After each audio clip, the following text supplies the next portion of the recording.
Hey, how's it going? Welcome to Radio Kidnappers, Voice of Hawke's Bay, community radio people, your community radio. So lovely if you're listening, lovely if you're watching the YouTube video. So it goes both ways. So we're in November. And of course, at the beginning of November, I actually said about what this month means. It's a very personal month to you. It is one where you put yourself first, where you actually look at what you want to express out there into the world with your interactions with people, with what you want to show people about yourself even. And that means get in touch with your inner abilities, like your intuitive psychic abilities. You may not know what they look like, or they may not be as big and broad as what some people say. I can see people standing in front of me and I can't, and they tell me things. But for you, it could actually be that you may sense someone and not know who that is, or question whether you even sensed anything or whether it was just your imagination. Or, by the way, imagination is your greatest tool to enhance your psychic intuitive abilities, because imagination just lets you sit with what you've just experienced, whether you've seen it, heard it, felt it, whatever. It allows you to just sit with it and play with it a little bit in your mind, which means, 1, it's not too serious, 2, it's not scary, 3, it's like, well, you know, what if it's okay because it's probably nothing. That's a good attitude to have, because that helps to develop your intuitive abilities, to actually not put great importance on anything or any one thing. If you're trying to measure yourself against, say, someone who's doing YouTube videos that is saying what they do, how they see, and all that kind of stuff, try not to be intimidated by that, simply because we all have instincts, we all have those abilities, but we don't define them in the same way as somebody else. And growing up, my generation, basically we were told, it's your imagination, forget about it. It was discouraged. It was very much discouraged, because it could have been something psychological, which in those days was very scary if you were losing it up here, and or if you were in a religious family, it could be something of the devil or the other side of God kinds of things. So very much discouraged when I was growing up, but I still noticed things. And if you were to go back to look at when you were growing up as a child, it would give you a very good idea about what kind of instinctive innate abilities of an intuitive kind, psychic kind, that you personally may have. And when we're growing up, we may just think, well, everybody does this, and everybody sees this, and everybody feels this. However, that's not necessarily the case. Even for my generation, where it was squashed mostly, unless you had a parent who also had the ability, that had understood it themselves, then you kind of get to a place like about your 40s or your 50s where you suddenly sort of go, oh, I had an experience, that happened, that was weird. But it would marry up with a little bit something that had happened to you in your childhood. Now, it's very difficult to define exactly what kind of experiences, because there would be literally thousands and thousands of different kinds of experiences that you could have had as a child.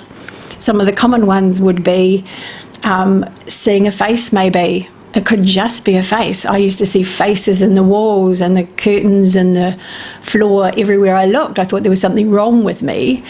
But then I also thought, well, it's a nothing, because nobody makes any comments on it, and we're told it's just in your imagination. Just forget about it. It's not important. So that's kind of what you do. Well, in my generation, you did as you were told. So it's only later that you actually look at it, and I used to see numbers everywhere as well, and numbers, letters, words, all that kind of stuff, and they were so random that they didn't really mean anything to me. I was too, what do you call it? I was too stressed as a child, too uptight, too curious about the bigger things, I guess, to notice or pay attention to the little things I was told weren't important. And I talked to God because he was, he made us. So I figured since, pretty much not our only outing, but most of our only outings were to church, I set up a dialogue with God because I had zillions of questions about what, why, where, when, how, and then why, what, when, how, and wanting to know every aspect of anything about anything. And I would get, and I've said this before, dialogues of information, downloads if you like, where I had words like this big when I was like this small, and I would know them, understand them, absolutely be able to get it. Frustrated, annoyed that I couldn't articulate what I had been given as information. It's almost like I had this grown up person that was very knowledgeable inside me, but that person couldn't use this body to speak the words, and I still have that difficulty today. I've learned a little bit to work with it, but it doesn't measure in any way or content. The words come so fast like that, and to pick the words out is very much a slow, laborious process. So I always also, when I was growing up as a child, and I want you to think about all of these things perhaps for yourself and things that may be similar that you've experienced as a child, just so that you get to know it's part of your intuitive self. So dreams, I would have repetitive dreams. A lot of my stuff was scary, and a lot of the faces I saw were scary, and because of that I thought I was a bad person because I was seeing bad things. And really I was a terrified child. I was uptight, terrified, and that was what I was matching in my reality of say spirit in a spiritual sense, or an esoteric sense of what I was seeing was reflecting very much my inner me, my terrified me. And it gave me actually great comfort to know that I had a father who looked after me from the universe. Sorry, I'm smiling because coming into the radio today, I had a truck was passing on the other side of the road. I take notice of things, and as it came past my car, it tooted. Now my father drove big trucks. This was a big truck, and it was like immediately and instantly I knew it was my dad saying hi, thinking, hi Dad, yeah, okay, what, so now I've just realised as I say my father, that my human father was just letting me know he was still there too, just in a different way, which he was. He provided absolutely beautifully for us in a physical sense, as far as food and shelter and everything else. He just was not able to provide a sort of safe feeling environment, for all the reasons that he was doing everything for us, and I mean everything. My mother told me only kind of reasonably recently that he never carried one single penny on him, or coin on him for anything. He was a truck driver. How did he did he eat? How did he eat? Like, what happened with that is my question now, because he gave it all to Mum, the whole lot, for her to manage the household expenses, because he couldn't do it very well, but he never took any of it for himself. So that's a bit of a mystery. And my dad was a straight up honest, like, he'd never do anything wrong kind of bloke. Didn't even drink. Like, he just wouldn't, which is the way we were brought up, which I'm very grateful for, Dad. So, getting off the track here. So back to you, and how did you generally sense or feel life? When we're children, we tend to go on like cat instincts. We're a little bit more like that. If there is trouble around, we tend to sense it. We tend to be careful around it.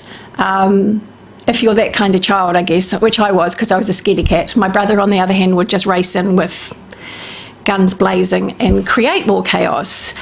But when you're a child, you do tend to sense things, feel things, respond to things, and get insightful instincts about things. Have you ever listened to a young child speak about, let's say about not going to school. Let's say about why they're not going to school. Have you ever talked to your child about little bits and pieces like that? And I'm sure you have. They just say things that are extremely wise, extremely insightful, way beyond their years. It's almost as if, as an adult, we grow up and forget all that, or maybe it just gets covered over because you're busy, you're stressed, you're not got the time in the day to kind of like wonder anymore.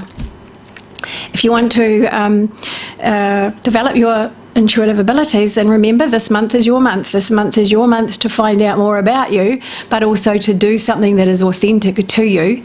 So find out a little bit about, or be curious about, well, what and who am I? Sorry, I've got this thread. I'm losing the plot a little bit, as in my thread starts to move.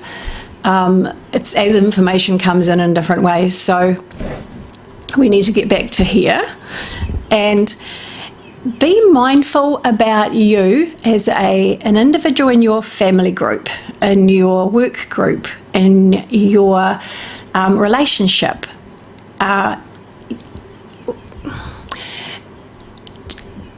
Be mindful of it in a way where you actually claim your individuality, your individual personality and character. You are more than what you know. You are more than the work in the outside world draws from you. You have a whole inner world that carries on without you, pretty much. Become a little bit involved in that by wondering, well, what else is there to me? What do I really want to do? What do I really feel about this? What do I really wonder about? If you wonder, you grow your intuition. If you are curious, you grow your intuition. You learn more. You become a lot more insightful, and those insights can give you a new energy, a new enthusiasm, I can do this, I want to do this, about a new path or a new learning or a new growing in some way. So I would encourage you, if you are curious about that intuitive, insightful, instinctive side of yourself, to find out a little bit more about what makes you tick. So you could be a visual person, and if you're a visual person, you can imagine something, you can see it clearly. I usually use an orange because an orange has orange peel. Can you see the oil coming out of the orange, the colour of the orange? Can you smell the orange? Can you imagine cutting the orange? Can you imagine the little, those little pockets of juice in each segment of the orange? Can you see the pith of the orange? Can you actually get a sense of the taste of an orange? And I tell you what, if somebody is eating a lemon around you, then things happen here, because lemons are quite a strong flavour. And there was a joke my grandfather told one day, and it was, they used to play, the Saliyama used to go round and play like a symphony orchestra, and they would play in the neighbourhoods of people, and the kids would come out with lemons. and it would mix up the music, and it would stop them from being able to play the music into their trumpets and their trombones properly because their throat was all. But that was a standing thing that the children used to do just to mess up the music. So if you can do that, then you can visualize. Music. So sometimes you might get music come into your head, and it will be as clear as hearing it if you were listening to it on the radio. Try and sing it. Then that's my problem of what I've had with getting all that information and not being able to get it out. A similar kind of thing, because you will hear that music clearly and correctly, even if it's not being played around you. Getting it out of your mouth. If you've got a singing voice, then great. It means if you can sing it, you are more auditory. So for me, I'm more visual. So getting sounds and words and everything else out are a little difficult to me. Always wanted to sing, always wanted to be able to sing. Can at least get some words out these days that sound not too bad. Took a lot of practice. You can develop those other sides of yourself. So there's seeing, hearing, feeling. If you're a female, you have that instinctive feeling centre, and it's not your emotions here, it's your feelings in the gut here. Same with men, it's the feelings in their gut.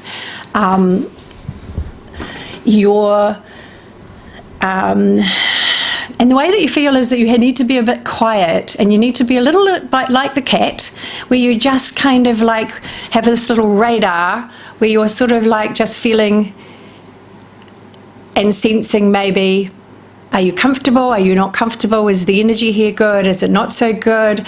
And if you've ever walked into a place and you felt immediately, uh-oh, this isn't right, then you're picking up on the energy. That means that you are kinesthetic, not kinesthetic, sorry, or yes, okay. So that you are picking up on those individual little nuances of energy that are around you. That is the key. Your gut is the key place for other visual, auditory senses to develop. And then we've got smell and taste as well. Some people, you'll smell a smell and it's like, there's no smell like that here. But think back, it could be one of your ancestors, especially this time of year, they're all coming around. They all want to be close. They all want to share in this Christmas because they share in every Christmas, but they may like to pop a little recipe in your head of an idea of what to have for Christmas that they also made, and that was because they're telling you they will be turning up. They will be there and they will be sharing it with you, and to remember them and talk about them as well, to include them, yes. And we've lost that sense of family a little bit with all our racing around in the world. We've gained a little bit with COVID, and we can be grateful for the things that we have gained through COVID, and please don't forget about what we have gained. They are the things that are a lot more essential to our well-being and meaningful to our life and happiness. So there is something that I also, like when I was older, I didn't realise, but I'm sure it happened many, many, many times in my life. And one of those things was a type of telekinesis that involved electrical equipment that I have to be very aware of and very careful around. I've told this story before, and it was that I was in Napier and I had a room up there, and I went upstairs and I was in a very tough place in my life. There was huge emotions and all kinds of things, and I had been learning a little bit about different things, but I just got, and that was that anger is hurtful to other people. So I was just so sad, angry, upset. I directed it to the light above me, which just immediately went out because the light was on. It went out, and the next thing, the landlord from downstairs came running upstairs and said, "My EFTPOS is down," and I went, "uh-oh," And that's when I was grateful that, well, nobody would know it was me. Next day there was this great big hole in the ground at the corner, and they told me the three-phase power had been shorted for the whole block. So I got curious then, and I wondered, I knew it came from somewhere in the brain because I'd done a lot of reading, and I wanted to know where. And silly thing, you want to know something, you get it, right? So I had this other moment, and I sent it to that same light, and it went out, but I felt it. I know exactly where it is. It's right here. The switch is right here in the back of my head. I don't feel the switch. I did that time. I don't feel the switch, but I still affect electrical equipment. And I can, and because that took out 2 blocks, right down to the municipal theatre that time. So I thought, that's it, this is destructive, I don't want this, I don't want planes falling out of the sky when I'm on them, that kind of thing, which wouldn't happen, but you know. But I can break, PlayStations and other electrical equipment and interfere with it, TVs, all sorts of things, switch them on and off when that happens. So I have to be in control and of my emotions, because emotions affect things. We've run out of time. So on that note, people, check in with yourself on what your intuitive abilities maybe are, because they marry your gained skills and abilities, and they enrich your life. They give you a sense of purpose stepping forward into life now. And for some of you that are leaving your jobs, you are stepping into a new path. And it's a spiritual one that has a real purpose. I want you to know that. It's your time. It is your time. Namaste. Take care. If you would like to contact me, 027 4166 545. Bless.